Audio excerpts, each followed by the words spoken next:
நீங்க ஒண்ணு கவலைப்படாதீங்க. உங்களால முடிஞ்சதை செய்யுங்க. கமலா எல்லா பொருங்களும் என்கிட்ட சொல்லிச்சு. உங்க இஷ்டம். நாங்க இங்க வரதுக்கு முன்னாடியே என் பையன் என்கிட்ட அது வேணும் இது வேணும்னு வாயை திறக்க கூடாதுன்னு சொல்லியிருக்கான். உங்க மாதிரி சம்மதம் கிடைச்சது என் பாக்கியம். போன வருஷம் என் மூத்த பையனுக்கு கல்யாணம் பண்ணனேன். சீதனம்மா 25,000 கொடுத்தாங்க. வைரத்தோடு வைர நெக்லஸ் போக மொத்தம் 50 பவுன் நகை போட்டாங்க. சும்மா ஒரு பேச்சுக்காக சொன்னேன். என்னால அவ்வளவு எல்லாம் செய்ய முடியாது. ஒரு 5-6 பவுன்ல தாலி பண்றேன். கை காப்பு, காது கம்பல் ஒரு 3 நாள் போடுவேங்க. அப்புறம் மாப்பிள்ளைக்கு ஒரு வாட்சு, பட்டு சட்டை, பட்டு வேஷ்டி என்னால செய்ய முடியும். அவ்வளவுதான். ஆமா, கல்யாணத்தை எங்க நடத்த போறீங்க? இன்னைக்கு சொந்தக்காரங்களாம் பெரிய ஆளுங்க. இந்த வீட்லயா? இல்ல ஒரு நல்ல கல்யாணம் மண்டபம் பார்ப்போம். அப்புறம் அவங்க என்ன நினைத்தாங்களோ சொல்லட்டும். பெரிய லிஸ்டே போட்டுடுவாங்க. உங்களால சமாளிக்க முடியாது. அப்போ நாங்க புறப்படுறோம். சரி, ஒரு சின்ன வேண்டுகோள். 4-5 மாசம் கல்யாணம் தள்ளி வச்சா நல்லா இருக்கும்னு நினைக்கிறேன். உங்க இஷ்டம். ஒரு நல்ல நாள் பார்த்து நீங்களே பிக்ஸ் பண்ணுங்க. சரி, வரா அம்மா. அப்ப வரோம். வரமா.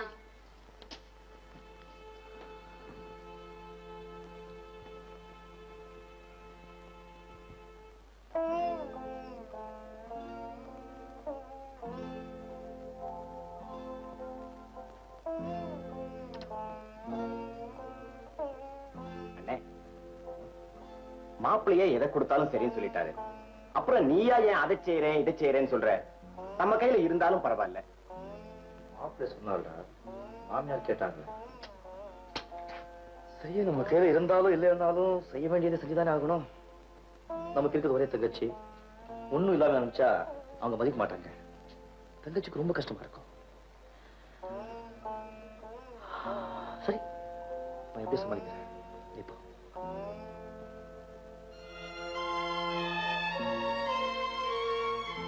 எப்படியோ கல்யாணத்தை முடிச்சுதானே ஆகணும், சொல்லியாச்சு.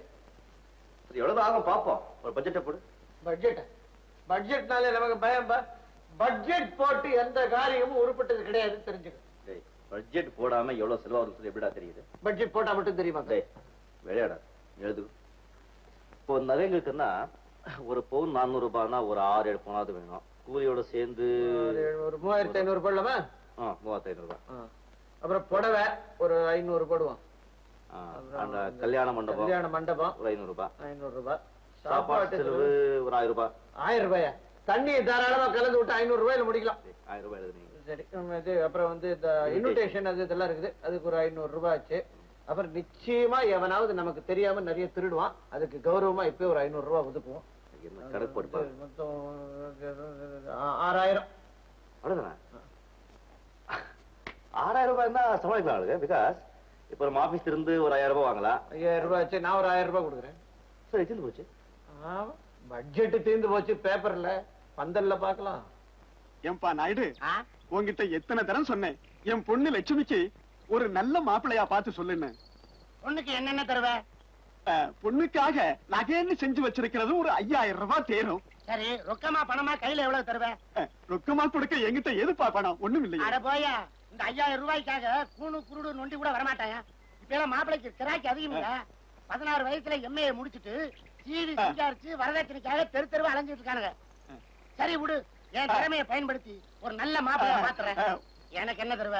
என்னால முடிஞ்சது தர. அட எவ்வளவுன்னு சொல்லு. ஒரு 200 300. 300? சரி விடு, 500 கொடுத்துரு. ஒரே மாசத்துல உன் மகளுக்கு கல்யாணம் நடக்குதா இல்லையான்னு பாரு. 500 ரூபாயா? ஏயா சலிச்சுக்கிற? இது ஒண்ணும் பெரிய தொகை இல்ல. வா, காப்பி சாப்பிட்டு போலாம். சரி சரி. அம்மா, காப்பிக்கு காசு இருக்குல்ல? இருக்கு. மசால் தோசைக்கு இருக்கு. என்னடா இது ஒரே குழப்பமா இருக்கு. என்ன பட்ஜெட் போட்டே நீங்க? 6000 ரூபாய் ஆகும் சொன்னேன். இப்போ என்ன கல்யாணம் நெருங்க செலவு ஏறிக்கிட்டே இருக்கு. நானா பட்ஜெட் போட்டேன்? பட்ஜெட் போடும் போதே சொன்னேன் வேண்டாம்டா, குழப்பம் வருன்னு. கேட்டியா நீ? அபாண்டவா என் மேல பழி போடாது. எந்த பட்ஜெட்டுக்கு எனக்கு சம்பந்தம் கிடையாது. சரிப்பா, நாம 2 பேரும் சேர்ந்தா பட்ஜெட் போட்டோம். சம்பந்தம் எல்லாத்தையும் என்ன சேர்த்து விடுங்கடா எல்லாரும். சொல்றது கேளடே. நேத்து வந்து ஒரு பவுன் 400 ரூபாய் இருந்தது.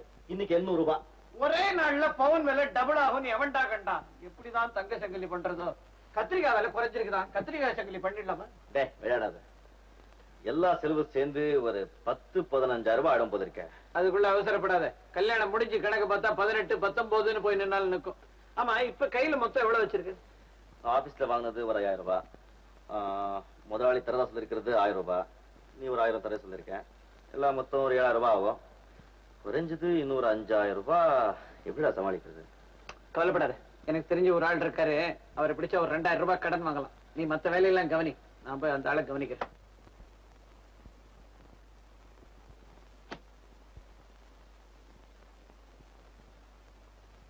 கண்ணா கொஞ்சம் நில்லு, உங்ககிட்ட ஒரு முக்கியமான விஷயம் சொல்லணும். இப்போ எதுவும் பேசுற நிலைமையில நான் இல்ல, நான் வரேன். உன் நிலைமையை தெரிஞ்சுதாப்பா சொல்றேன். நீ ஒரு கல்யாணத்தை பண்ணிக்கிட்டா நிம்மதியா இருக்கலாம். எனக்கு தெரிஞ்ச ஒரு இடத்துல. நாயுடு சார், தங்கச்சி கல்யாணத்தை எப்படி முடிக்குதுன்னு தெரியாம முடிச்சிட்டு இருக்கேன். இந்த நிலைமையில எனக்கு கல்யாணம் ரொம்ப முக்கியம். நான் சொல்றதை கேளுப்பா. எனக்கு தெரிஞ்ச ஒருத்தர், அவருக்கு ஒரு பொண்ணு இருக்குது. நல்ல மாப்பிளையா பார்க்க சொன்னாரு. படக்குன்னு ஓ ஞாபகம் வந்தது. அந்த பொண்ணு ரொம்ப லட்சணமா இருக்கும். அது மட்டும் இல்ல, அந்த பொண்ணை நீ கட்டிக்கிட்டா ரொக்கமா 5000 ரூபாய் கொடுப்பாரு. 5000 ரூபாவா? ஆமா. உண்மையாவா? நான் விளையாட்டுக்க சொல்றேன், கொடையை போட்டு தாக்கவா? நாயுடு சார், உடனே இந்த கல்யாணத்துக்கு ஏற்பாடு பண்ணுங்க. அப்ப நீ பொண்ணை பார்க்க வேண்டாமா? ஒண்ணும் தேவையில்லை. இந்த சமயத்துல நீங்க சரி உதவி நான் மறக்கவே மாட்டேன். சரி, ஏற்பாடு பண்ணிடுறேன். இந்த சந்தோஷத்துல ஒரு ஸ்வீட்டு ஒரு காரம் காபி சாப்பிட்டுருவோம். கையில காசு வச்சிருக்கல, நீ வச்சிருப்ப. வாயேன்.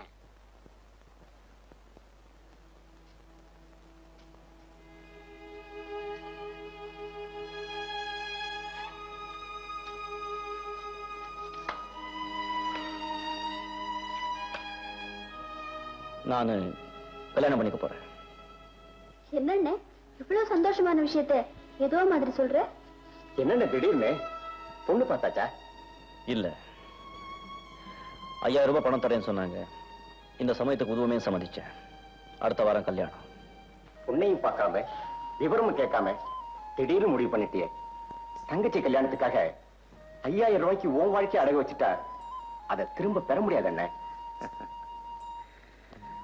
மாடு, மனை, வீடு, சுற்றம் இதெல்லாம் நம்ம தலையில எழுதிருக்க அப்படிதான் அமையும்.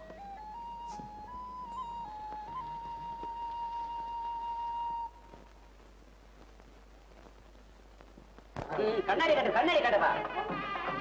மாலை மாலை மாலை சரி. என்னப்பா பணம் தானே தருவாங்கப்பா, ஏன் அவசரப்படுற? அதை என்ன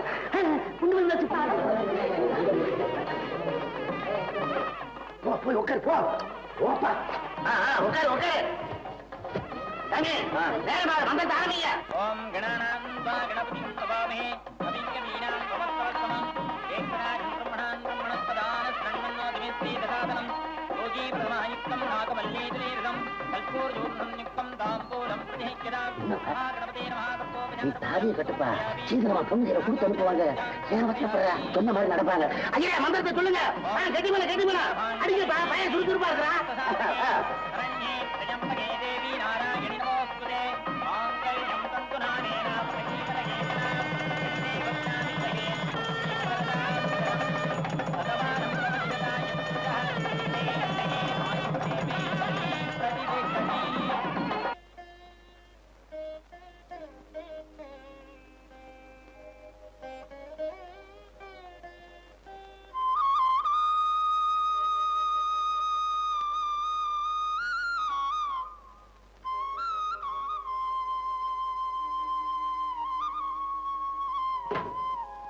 வா வா.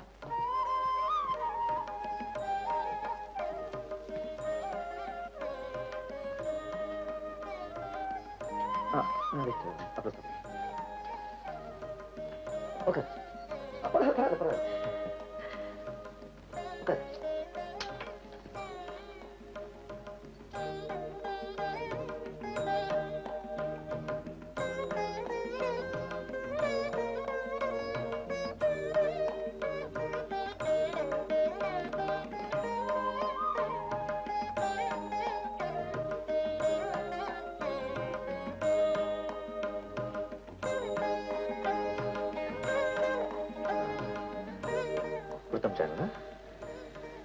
என்ன? அதான் உங்க அப்பா 5000 ரூபாய் பணம் கொடுத்து போறேன்னு சொன்னாங்க. நீங்க என்ன சொல்றீங்க? யார்கிட்ட சொன்னாரு? நான் எல்லாரும் நாடகம் ஆடுறீங்களா? 5000 ரூபாய் பணம் தரேன்னு சொன்னதுனால தான் நான் இந்த கல்யாணத்துக்கு சம்மதிச்சேன். இல்லன்னா இப்போ இந்த கல்யாணம் ரொம்ப அவசரம். எனக்கு ஒண்ணுமே தெரியாதுங்க. யார் சொன்னது? குப்புசாமி சார், இன்னைக்கு தாலி கட்டுறதுக்கு முன்னால கூட கேட்டேன். பொண்ணை வீட்டுக்கு அனுப்பும் போது கொடுத்துட்டு போவாங்க சொன்னாரு. சரி பணம் கொடுத்தாதான் தாலி கட்டுவேன்னு சொன்னா நல்லா இருக்காரு சொல்லி தாலியை கட்டினேன். உங்க அப்பா இப்படி ஏமாத்த வரணும்னு நான் நினைக்கல. ஐயோ அப்படியெல்லாம் சொல்லாதீங்க. இதுல ஏதோ தவறு நடந்திருக்கு. எங்க அப்பா பொய்யே சொல்ல மாட்டாருங்க. ஆமா, பொய் சொல்லாதவங்க கூட என்ன பார்த்தா பொய் சொல்லுவாங்க. ஏன்னா என் நெத்தியில இழிச்ச வாய் என்ன பெருசா எழுதி விட்டுட்டாங்க அந்த ஆண்டவன்.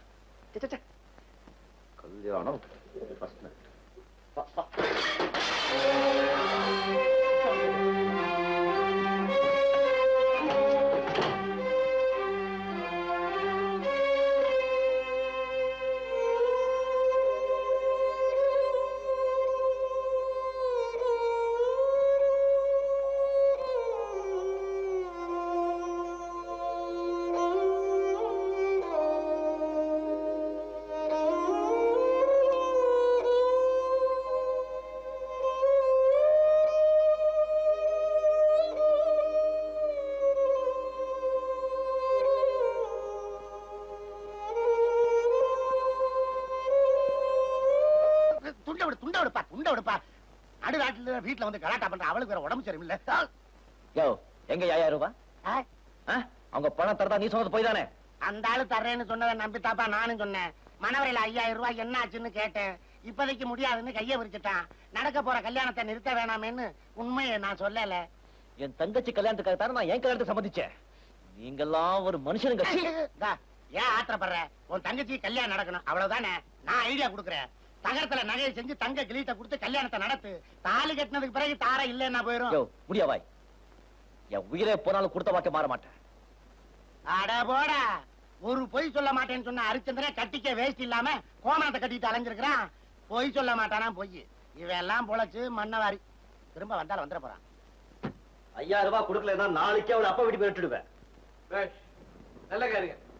அதே நாளைக்கு ஒத்திப்படுறேன். இன்னைக்கே செஞ்சுறேன். சந்தானம், உன்னை நினைச்சு நான் சில சமயம் பொறாம கூடப்பட்டிருக்கேன். இவ்வளவு சின்ன வயசுல குடும்ப பொறுப்பை ஏத்துக்கிட்டு கஷ்ட நஷ்டப்பட்டு குடும்பத்துல எல்லாரையும் ஆளாக்கி விட்டுருக்கேன். அன்புக்கும் பாசத்துக்கும் உதாரணமா இருக்கிற நீ அப்படி பேசுறது? டேய், ஒரு பொம்பளை ஒரு ஆம்பளை கிட்ட பணம் கொடுத்தாதான் நான் உங்ககிட்ட வருவேன்னு சொன்னா அதுக்கு பேர் விபச்சாரம்னு சொல்றோம். ஒரு ஆம்பளை ஒரு பொம்பளை கிட்ட பணம் கொடுத்தாதான் நீ என் பொண்டாட்டின்னு சொன்னா அதுக்கு என்னடா பேர் சொல்றது? நான் பணம் கேட்டேன், அவங்க தானே கொடுக்கறேன்னு சொன்னாங்க. யாரோ மூணாவது மனுஷன் ஏதோ ஒரு பொய்யை சொல்லி கல்யாணமும் நடந்து முடிஞ்சு போச்சு. இப்ப அதுக்காக அவனுக்கு தண்டனை கொடுக்க முடியுமா? இல்ல அப்படி தண்டனை கொடுத்தாதான் நடந்த கல்யாணம் மாறிடுமா? என்னடா இது? 6-7 வயசுல இருந்து வாழ்க்கையில எதிர்நீச்சல் போட்டுக்கிட்டே இருக்க நீ இப்ப சாதாரண இந்த ஒரு 5000 ரூபாய் விஷயத்துக்கு அப்படி அலட்டிக்கிறது? உன் ஒய்ஃப் அங்க என்னவோ ஏதோன்னு பயந்துகிட்டு இருப்பேன். போய் அவளுக்கு ஆறுதல் சொல்லிப்போ. அவகிட்ட பணம் கொடுத்து அனுப்புறேன்னு சொன்னாங்கடா அவங்க. ஆல் ரைட், நான் சொல்றது கேளுப்போ.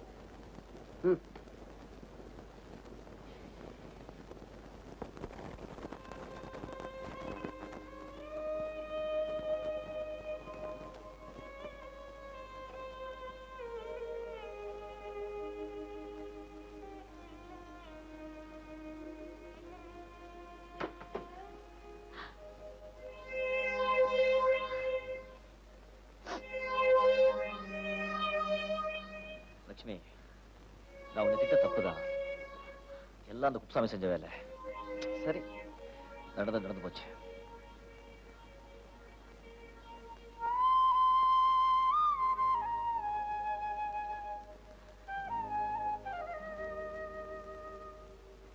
எங்க அப்பா குப்புசாமி சார் கிட்ட எனக்காக ஒரு மாப்பிள்ளையை பார்க்க சொன்னது உண்மை.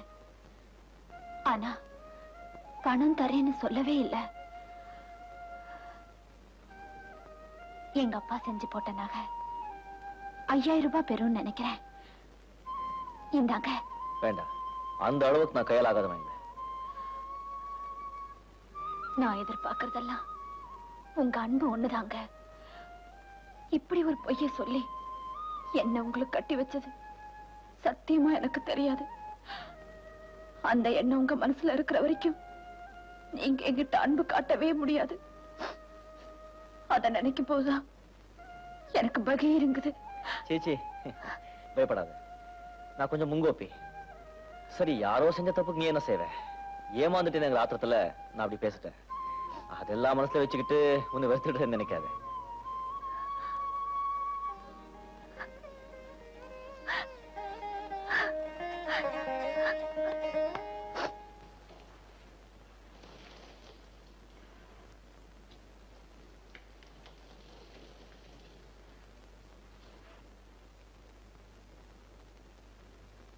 இந்தாங்க காஃபி. தேங்க்ஸ். கமலா என்ன தூங்குது? ஆமா அண்ணி, அது எப்போதும் இப்படித்தான். நான் சொன்னாலும் கேட்காது. அண்ணன் செல்லம். ரொம்ப நல்லா இருக்கு.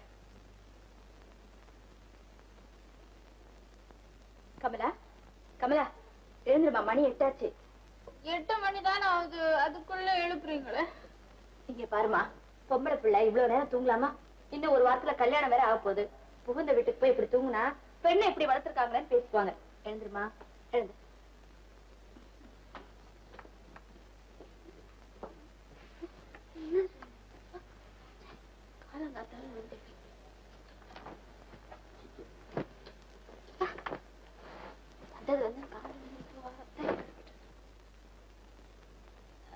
வந்து 2 நாள் கூட ஆகல, அதிகாரம் தூள் பறக்குது. நல்ல தூக்கத்துக்கு எடுத்துருச்சு. தரித்திரம். என்னம்மா வாய் ரொம்ப நீளுது? விடிஞ்சு 8, 9 மணி வரைக்கும் தூங்குனா அது தரித்திரம் தான், அதை தெரிஞ்சுக்கோ. நான் அடுத்த வாரம் லட்சாதிபதியை கல்யாணம் பண்ணிக்க போறவ. 5000 ரூபாய் பணம் தரேன்னு சொல்லி அண்ணனுக்கு ஏமாத்தி கல்யாணம் பண்ணிட்டு வந்தியே, நீதான் தரித்திரம். கமலா, அண்ணி நல்லதுக்கு தானே சொல்றாங்க. என்ன தகராறு? பாருன்னு அண்ணி என்ன தரித்திரம் பிடிச்ச மூதேவி சனியன் எல்லாம் கமலா. சொன்னா உண்மையை சொல்லு, என்ன நடந்ததுன்னு உங்க தம்பியை கேளுங்க. சரி சரி, அந்த சீபை கொண்டு கொடுவா. கேட்டுட்டு போங்க.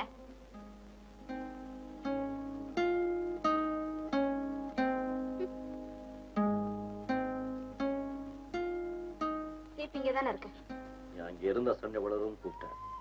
லட்சுமி, அங்க என்ன நடந்திருக்குன்னு எனக்கு நல்லா தெரியும். அவ தூங்கிட்டு இருப்பா, நீ எழுப்பிருப்ப, அதான் தகராறு. உன் சைடு தப்பில்லமா. ஆனா உனதான் சரியா சொல்ல அங்க சொன்னா பொண்டாட்டி பேச்சை கட்டு புருஷன் ஆடுறான்னு பேசிப்பாங்க. ஒரே ஒரு வாரம் தானே கல்யாணம் பண்ணிட்டு புருஷ விட்டு போயிடுவா. இதெல்லாம் அவனு சொல்லணுமா?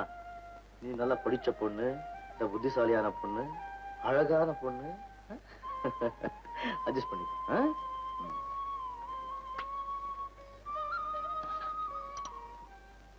இந்தாங்க இந்த மாச வட்டி.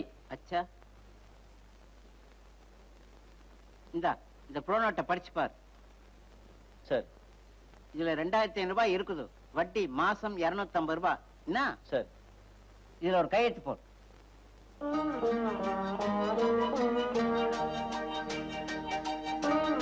ராம் ராம்.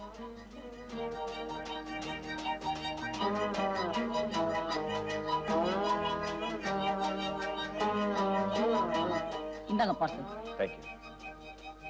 1200 ரூபாய் பில். அவ்வளவு பணம் இப்ப என்கிட்ட இல்ல, இவ்வளவுதான் இருக்கு. மிச்ச பணம் நான் மாசம் மாசம் தரேன். சரி, வரேன். பாத்தியா, உன் முகத்துக்கு கட்டிக்க பட்டு புடவை வாங்கிட்டு வந்துருக்கு. எப்படி நகை பாரு, இது தாலி, இது தாலி செயின். என்னென்ன நூல் மாதிரி இருக்கு? 4 பவுண்டுமா? அது கொஞ்சம் கனமா பண்ணிருக்கலாம். பரவாயில்ல, கல்யாணத்துக்கு அப்புறம் அவர்கிட்ட சொல்லி கொஞ்சம் கனமா பண்ணிக்கலாம். இது என்னது? பழையலா? இவ்வளவு மெலிசா எப்படிதான் பண்ணானோ? இதுக்கே 7000 ரூபாய் பணம் ஆச்சுமா. இதை விட நல்லா செய்யணும்னு ஆசை இருக்கு, வசதி இல்லையே. இதெல்லாம் யார் செய்ய சொன்னா? அவர் தான் ஒண்ணுமே வேண்டான்னு சொல்லிட்டாரு. நீயே சொல்லிட்டு இப்படி பண்ணா நாளைக்கு பாக்குறவங்க கேலி பண்ண மாட்டாங்க. இதை விட நீ ஒண்ணுமே செய்ய முடியாதுன்னு சொல்லிருக்கலாம். ஏதோ என்னால முடிஞ்சது செஞ்சமா, அவ்வளவுதான். இதெல்லாம் பார்த்து ரொம்ப சந்தோஷப்படுவேன் நினைச்சேன். சரி, நான் நினைச்சது எது சரியா இருக்கு. லட்சுமி, நான் கல்யாண மண்டபத்துக்கு போயிட்டு மத்த பாடலாம் பார்த்துட்டு வரேன். டேய் எனக்கோ மேலுக்கு சொல்லிட்டியா? சொல்லிட்டேன். எப்படி வரேங்க? கமலா, அண்ணன் எவ்வளவு கஷ்டப்பட்டு இந்த கல்யாணத்தை பண்றாரு தெரியுமா? அவரு முஞ்சில அடிச்ச மாதிரி பேசிட்டியே. வேணும் தான் பேசினேன். அண்ணன் இப்படி பண்ணவே பண்ணாது. எல்லாம் புதுசா வந்திருக்காள் அவ செய்யற வேலை. எதுக்காக இப்படி கண்ணா பின்னான்னு செலவு செய்றீங்கன்னு கல்யாண மந்திரம் போட்டு அண்ணன் மனசை கலைச்சிருக்கா. இத பாருமா, சாமி சத்தியமா சொல்றேன், நான் அப்படி ஒண்ணும் சொல்லல. வீணா என்ன வம்பு கிழக்காத. இப்படி ஒரு அண்ணன் கிடைக்கிறதுக்கு நீ பூர்வ ஜென்மத்துல புண்ணியம் செஞ்சிருக்கணும். அவரோட அருமை உனக்கு தெரியல. ஆமா, எனக்கு தெரியல. இதெல்லாம் எனக்கு தேவையும் இல்ல. எல்லாத்தையும் நீங்களே எடுத்து வச்சுக்கோங்க. எங்க அம்மா பார்த்தா எனக்கு இந்த கதி வருமா? கமலா, இதெல்லாம் ஒழுங்கா எடுத்து வச்சுக்கோ. தேவையானவங்களை எடுத்து வச்சுக்கிட்டு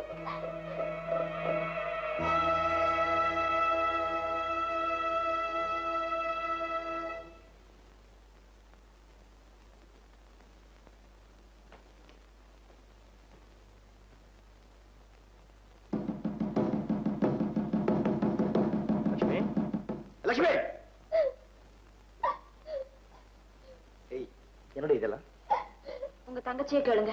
உன் வாயில கொல்கட்டையை வச்சிருக்கேன், சொல்லி தொலைய. நானும் அவங்க தங்கச்சிக்கு மெலிசா வளையலையும் நூல் மாதிரி தாலியும் செய்ய சொன்னேன். எல்லாத்தையும் என்ன வச்சு சொல்லி உங்க தங்கச்சி திட்டிட்டு இருக்கு. அப்படி என்ன திட்டிட்ட? என் கண்ணை எனக்கு கல்யாணம் பண்ணி வைக்கிறதே உனக்கு பிடிக்கல, சண்டைக்கே நான் அலையிறேன். நான் அலையிறேன். காலையில 7:30 மணி முகூர்த்த வச்சுக்கிட்டு இப்ப போய் தராரு. போய் அதெல்லாம் திருத்து உள்ள வை. போங்க போங்கம்மா.